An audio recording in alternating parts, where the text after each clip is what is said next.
হার হার হার 1-2-3 টানা 3 হার বাংলার কিংদের।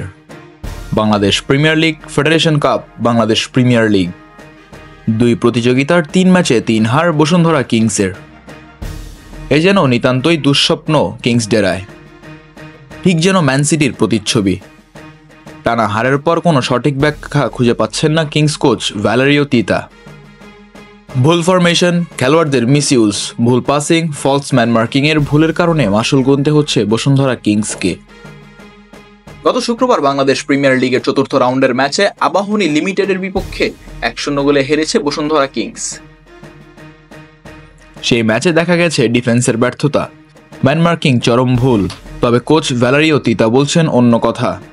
তিনি বলেন, আমাদের আর কিছু করার নেই, আমাদের হাতে আর অপশন নেই, আমাদের আর স্ট্রাইকার নেই, আমাদের এভাবেই খেলা চালিয়ে যেতে হবে।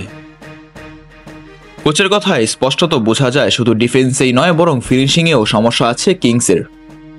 একের পর এক মিস, পেনাল্টি মিস, ক্রসিংয়ে ভুল, একেবারে যেন ছন্নছাড়া একটা ভাব।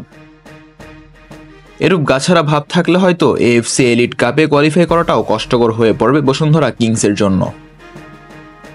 হোম অ্যাডভান্টেজ বলে একটা কথা আছে, একটা দল তাদের হোমে একটু বেশি সুবিধা নিবে, এটাই স্বাভাবিক। তবে এতটাও সুবিধা নেওয়া উচিত নয় যেখানে অ্যাওয়ে ম্যাচ খেলতে গেলেও হারতে হয়।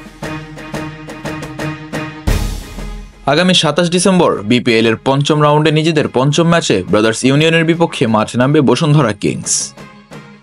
নিজেদের হোম ভেনিউ কিংস অ্যারেনায় ম্যাচটি শুরু হবে বিকেল 5:30টায়। সেই ম্যাচে হয়তো জয় নিয়ে ফিরতে চেষ্টা করবে বসুন্ধরা কিংস। সমর্থকদের হতাশ হওয়া মুখটা হয়তো হাসি মুখ দিয়ে ভরিয়ে দিতে চাইবেন কিংস কোচ ভ্যালেরিও তিতা। Mizanur Rasik, team sports.